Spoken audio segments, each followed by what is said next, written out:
Welcome to my channel. Subscribe to the channel and listen to my stories every day. The day it all started was like any other. I was sitting at the kitchen table, reading the news on my tablet, half listening to the sound of my wife, Emily, clinking dishes in the sink. She'd just come back from a business trip, one of the many she'd taken recently. I was proud of her success. She'd worked hard to get to where she was. Her company, one of those high-flying tech firms, loved sending her all over the country. But each trip seemed to come with a heavier air of detachment. She moved around the house with a subtle distance that I tried not to take personally, brushing off any uneasy feelings. I didn't want to be the insecure husband, after all. Emily was the woman I'd built my life with, my partner, my best friend. We had 2 kids, Max and Hannah, who were too young to see the signs that something was shifting, but not so young that they didn't pick up on the strange tension in the air. Emily's phone was resting on the table beside her keys. It was a habit of hers to keep it close, but she had left it unattended today. As I reached for my coffee, the phone lit up. I glanced over, thinking it might be an alarm or a reminder, but my eyes caught a glimpse of a message preview that made me pause. The message read, "Can't wait to see you again." I told myself not to jump to conclusions. But the text gnawed at me all day, burrowing into my thoughts even as I tried to push it away. I tried to reason with myself, it could be a friend or a colleague. I knew better than to spy on my wife. We'd always had a relationship built on trust, no secrets, no lies. But that night, when she was getting ready for bed, I couldn't shake the feeling that something was wrong. Emily fell asleep fast, exhausted from her trip. I lay awake, staring at the ceiling, my mind racing through every possibility. I had always been careful not to invade her privacy, never once questioned her integrity. But the text, so brief and intimate, clung to my mind like a storm cloud. Finally, I reached for her phone on the nightstand, feeling a pang of guilt but unable to resist. It was locked, of course, and I left it alone, returning it just as it had been. The days went by, each one more tense than the last. I became hyper-aware of Emily's behavior. Every glance at her phone, every late-night email, every vague excuse for a last-minute meeting became amplified, tinged with suspicion. I knew I was letting the uncertainty eat at me, but something had shifted. I could feel it deep down. The last straw came one evening while we were having dinner. Emily sat across from me, scrolling through her phone absent-mindedly. Our kids chatted about their day, laughing and teasing each other. Emily's attention was somewhere else entirely, her eyes flickering across the screen, her mouth set in a distant, unreadable expression. I tried to ignore it, to pretend I didn't notice the way she kept glancing down at her phone, or how her lips curled ever so slightly into a smile as she typed. Then, just as suddenly, she set her phone face down and looked up, the smile vanishing from her face. It was as if she was suddenly reminded of where she was, who she was with. "You okay?" I asked, keeping my tone light. She looked startled, almost guilty, before forcing a smile. "Yeah, just a message from work. Nothing important." She was lying. I could see it in her eyes, in the way she hurriedly stuffed her phone back into her bag. I felt a flash of anger, the hot, immediate kind that I had never felt toward her before. I tried to swallow it down, but I couldn't look at her the same way. Not now. Not with that unanswered question hanging in the air between us. A few days later, Emily left for another business trip. This time, I decided to follow her. I didn't tell her, of course. I took a day off work, telling her I had an off-site meeting. I felt like a criminal, like some crazed, jealous spouse from a bad TV drama. But I couldn't shake the feeling that I had to know. I drove through the night, following the route she'd taken earlier that morning. My heart was pounding, a part of me hoping I was wrong, hoping this was just a foolish impulse I'd look back on and laugh about. But as I arrived at her hotel, I spotted her car in the lot, parked beside a sleek, black sedan I didn't recognize. I sat in my car, watching the entrance, knowing I could leave at any moment and preserve my ignorance. But I stayed, the weight of suspicion pressing down on me. Finally, I saw her. Emily, laughing as she walked out with a man, a tall, confident man who looked every bit the successful executive. They walked together, too close for just colleagues, their laughter mingling in the night air. She touched his arm lightly, a small, intimate gesture, and my heart sank. There it was. The truth, unavoidably clear. I drove home in silence, feeling like a ghost of myself, a shadow drifting down the empty streets. I didn't sleep that night. Every moment I had shared with her, every promise we had made, every memory we had created, all replayed in my mind, distorted and poisoned. The next morning, I greeted the kids with a smile, pretending everything was fine. But inside, I was hollow. For days, I kept the truth to myself, living in the quiet agony of knowing, yet pretending for the sake of my children. I knew I would have to confront her. But I also knew I wasn't going to be the man who simply walked away, wounded and defeated. No, I was going to make her feel the betrayal she'd inflicted on me. It was late in the evening when Emily came home from her so-called business trip. I was sitting at the kitchen table, the same place where I had first seen that text, trying to keep my calm. She greeted me with a casual smile, clearly relaxed, and I forced myself to return it. Inside, I was numb, my emotions dulled by days of hurt and planning. Tonight was going to change things. "Hey," she said, setting down her bags and heading straight to the refrigerator for a glass of water. "How was your week?" "It was fine," I replied, keeping my voice even. "The kids were great." "Good, I'm glad," she said, glancing at me before quickly looking away. There was that guilty look again, the one that made my stomach churn. I forced myself to keep it together, letting her carry on as though nothing was wrong. She talked about work for a bit, then about some conference she'd just attended, rambling on with details that might have convinced me a few weeks ago. But now, they felt like an insult. I listened, nodding in all the right places, as if I hadn't just spent hours thinking about how to confront her. When she finished, I stood up, walking toward the sink to rinse my mug, feeling her eyes follow me. "You know," I began, setting the mug down a little harder than I intended, "I drove up to the hotel this time." There was a long, charged silence. I turned around to see her face frozen, her expression unreadable. She swallowed, her hand hovering over her glass. What do you mean?" she asked, her voice barely a whisper. "You heard me. I drove up there. Thought I'd surprise you," I said, letting each word hang in the air, watching them land with a heavy weight. And what a surprise it was. Her face flushed. She opened her mouth to speak, then shut it again, her hands shaking slightly. For a moment, she looked like a stranger. This wasn't the woman I thought I'd married. This was someone else, someone capable of things I never could have imagined. "Let me explain," she started, her voice thick with desperation. "Explain what, Emily? How you lied. How you betrayed me. How you threw away everything we built for him." I could feel my voice rising, the anger I had buried coming up in a torrent, impossible to hold back now. "I didn't mean for it to happen this way," she said, her words tumbling out. "It just happened. I've been so lost lately, and I thought." "You thought what?" "That sneaking around behind my back would make you feel better." I snapped, unable to keep the bitterness out of my tone. "While I'm here, taking care of the kids, keeping this family together, you're off with him." She looked down, her face pale. I could see the shame settling in, but it wasn't enough.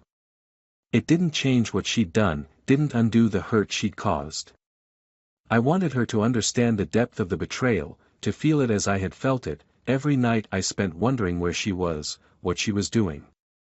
"It was a mistake," she whispered, tears pooling in her eyes. "I didn't mean to hurt you." Her words felt empty, like hollow echoes bouncing off the walls. A mistake was an accident, a misstep, a single lapse in judgment. This wasn't a mistake. This was a choice, one she'd made over and over again. A mistake? I said, almost laughing at the absurdity. No, Emily, forgetting to turn off the stove is a mistake. Leaving the car lights on, that's a mistake.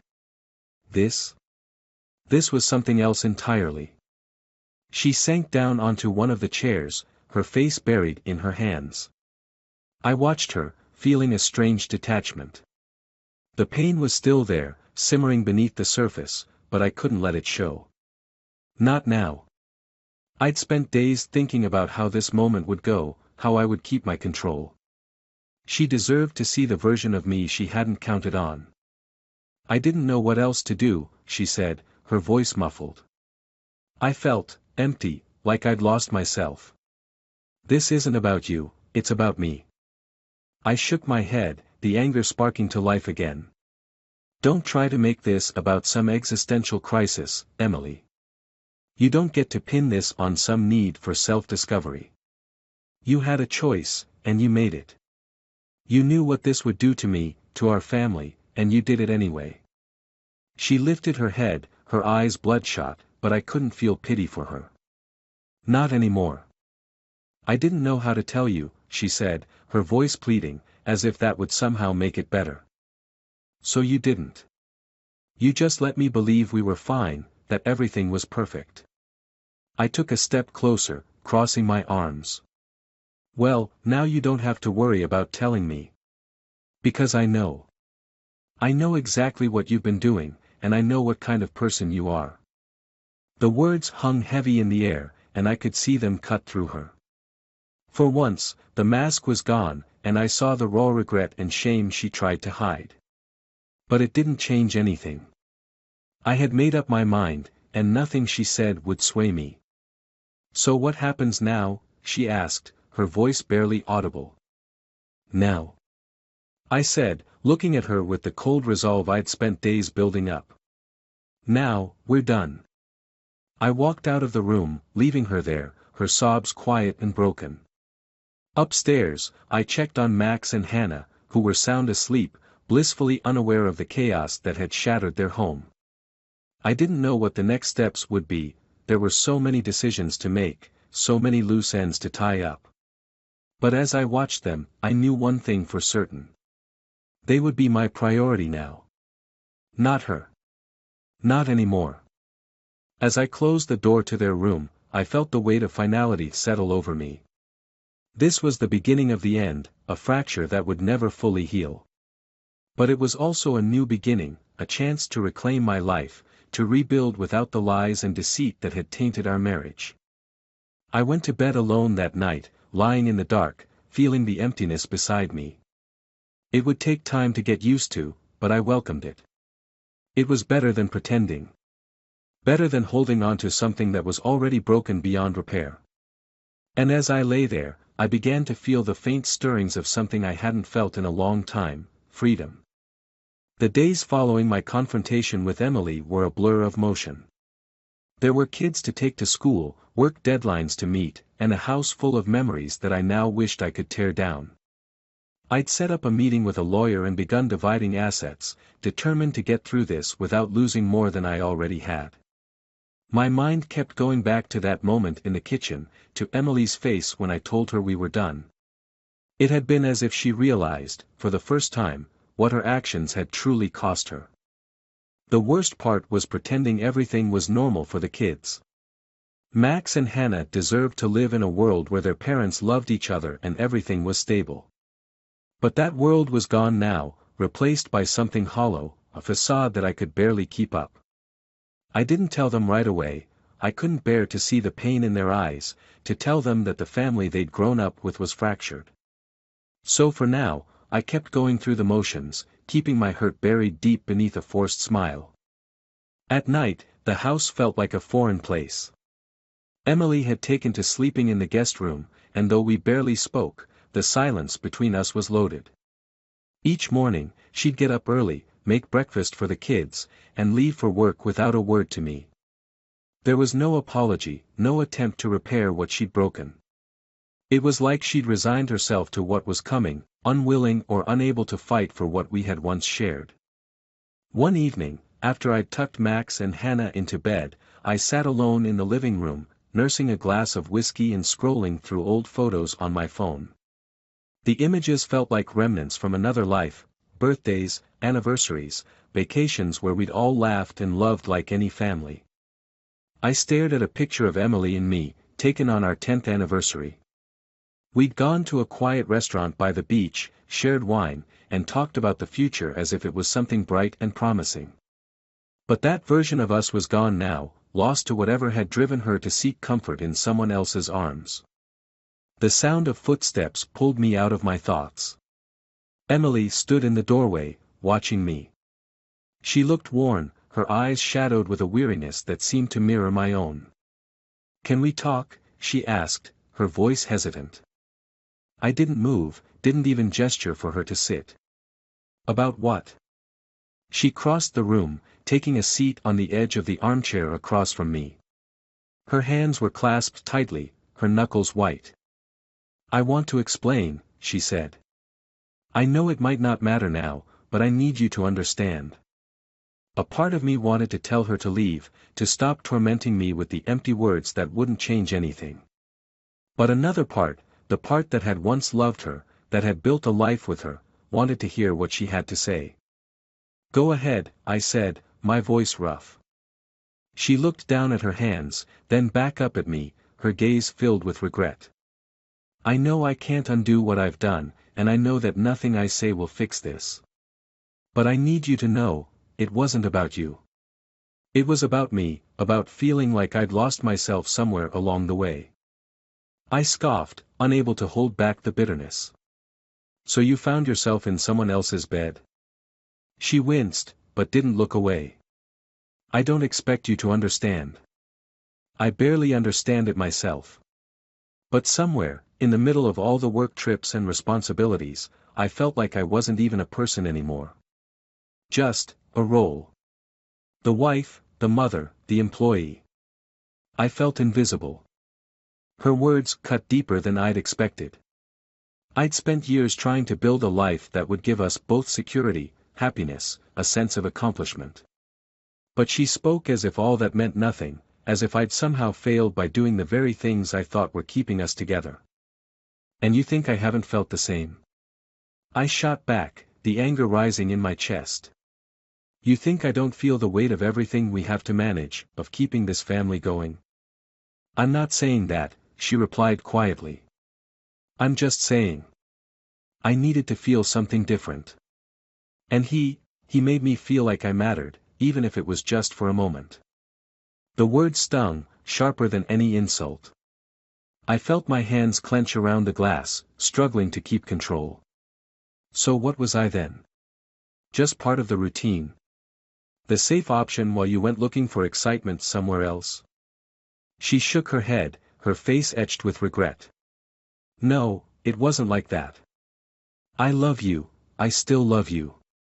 But it was like I needed to break free of something, even though I know that's not fair to you." Her confession left me speechless, caught between the remnants of the love I'd once felt for her and the searing pain of betrayal. She spoke of needing to break free, but she didn't seem to realize that she'd shattered more than just herself. She'd taken everything I'd believed in, everything I'd trusted, and left it in ruins. "I trusted you," I said, my voice hoarse. "We had a life, Emily. A family. And you threw it away because you felt trapped. How do you think that makes me feel?" Her face crumpled, and for a moment, I saw the vulnerability she'd hidden for so long. "I know. I know I hurt you. And I know I can't take it back. I wish things could have been different." I stood up, setting the glass down on the table. "It's too late for wishes, Emily. You made your choices. And now, I have to make mine." She looked up at me, her eyes pleading. "So that's it? You're really just giving up?" "Giving up?" I laughed bitterly. "No, Emily. You gave up the moment you decided to lie, to sneak around behind my back. This isn't about me giving up, it's about me finally seeing the truth. The silence between us grew heavy, thick with unspoken words and shattered dreams.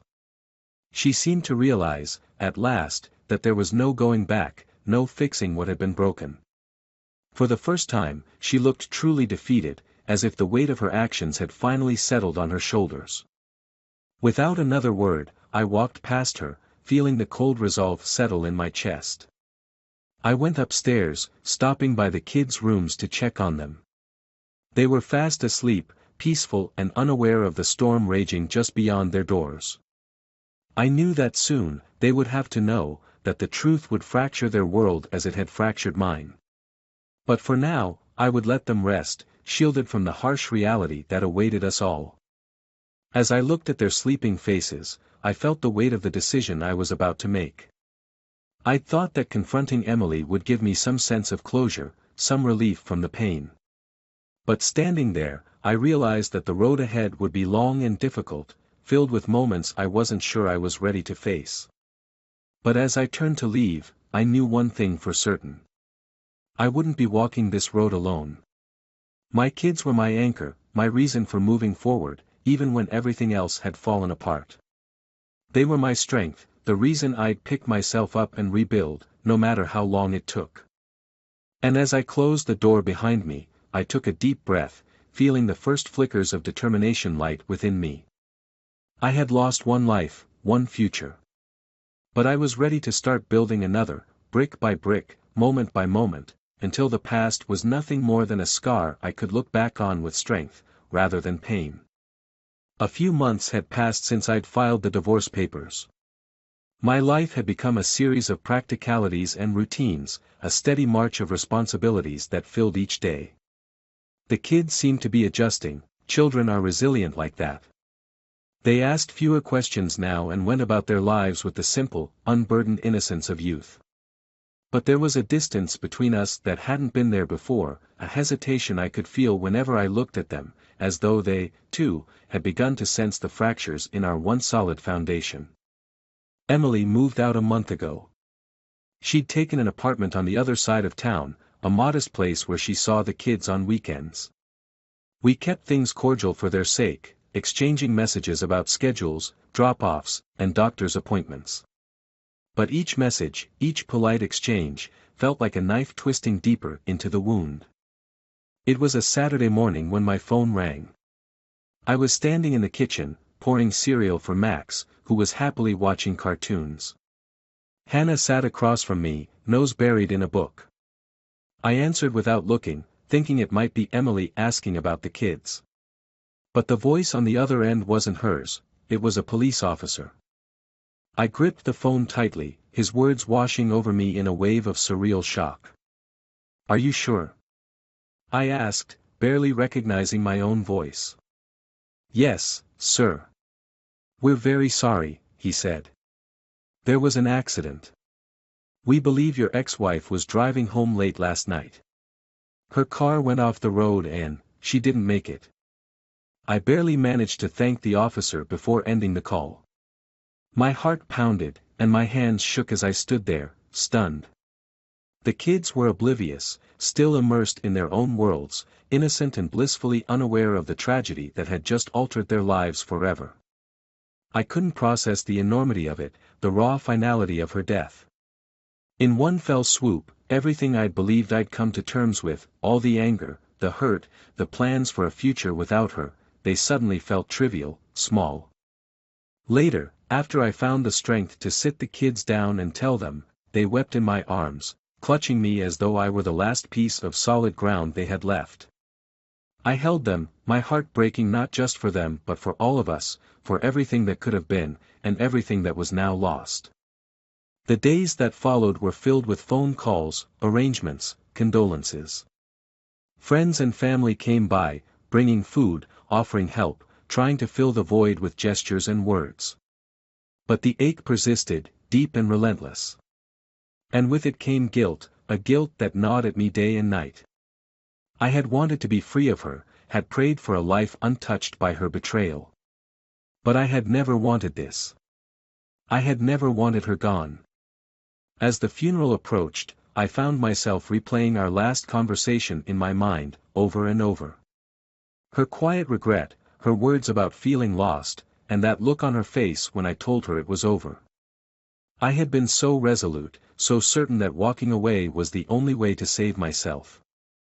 But now, standing on the edge of the rest of my life, I realized that leaving her hadn't brought me the peace I'd imagined. Instead, it had only left me haunted, burdened by memories I could never erase. The day of the funeral was cold and gray. Max and Hannah stood beside me, their small hands clutching mine, their faces pale and tear-streaked. As the casket was lowered into the ground, I felt something break inside me, something I hadn't known was still intact. It was as if all the anger, the hurt, the betrayal, had faded in the face of this final, irreversible goodbye. That night, after the kids had finally drifted off to sleep, I sat alone in the living room, surrounded by the quiet darkness. My mind drifted back to all the moments that had led us here, the laughter, the fights, the love we'd once shared, the life we had built together, piece by piece. And for the first time, I allowed myself to feel the weight of the loss, not just of Emily, but of the life we could have had, the future I had taken for granted. There was a box of photos in the closet that I hadn't looked at since she'd left. I brought it out, opening it slowly, feeling a pang of sadness as I sifted through the images of our life together. There were pictures of us on vacations, at family gatherings, of her holding the kids when they were small, her face lit up with joy. I realized then that, despite everything, I still loved her. I had never stopped loving her. It was that love, twisted and scarred by betrayal, that had made it all hurt so much. But now, looking back, all I felt was an aching sadness, a hollow longing for a chance to make things right. And that chance was gone forever. The months that followed were hard, harder than I'd expected. The kids grew quieter, their smiles less frequent. I tried to fill the gap she'd left, to be both mother and father, but it was never enough. The weight of loss hung over us like a shadow, darkening every corner of our lives. I watched as they struggled to make sense of a world that had taken their mother away, feeling helpless, knowing that no words I could offer would bring her back. One night, as I was putting them to bed, Max looked up at me, his eyes filled with an innocence that cut straight through me. "Dad, do you think Mom's happy now?" he asked, his voice soft and uncertain. I knelt beside him, running a hand through his hair. "I think so, buddy. I think she's at peace." He nodded, but his eyes were filled with questions he couldn't put into words. I hugged him tightly, promising myself that I would do everything I could to make his life better, to give him the love and security he needed. But as I lay in bed that night, staring up at the ceiling, I realized that I couldn't fill the emptiness inside. It was a wound that would never fully heal, a scar that would stay with me, reminding me of everything I had lost. Emily was gone, and with her, the chance to mend what had been broken. All that was left was the hollow ache of regret, the memories of a love that had slipped through my fingers, leaving only shadows in its place. I had thought that leaving her would set me free, but instead, it had bound me to her memory in a way I could never escape. In the quiet of the night, I lay there, surrounded by the ghosts of what could have been, realizing that some losses are too great to overcome, some loves too deep to forget.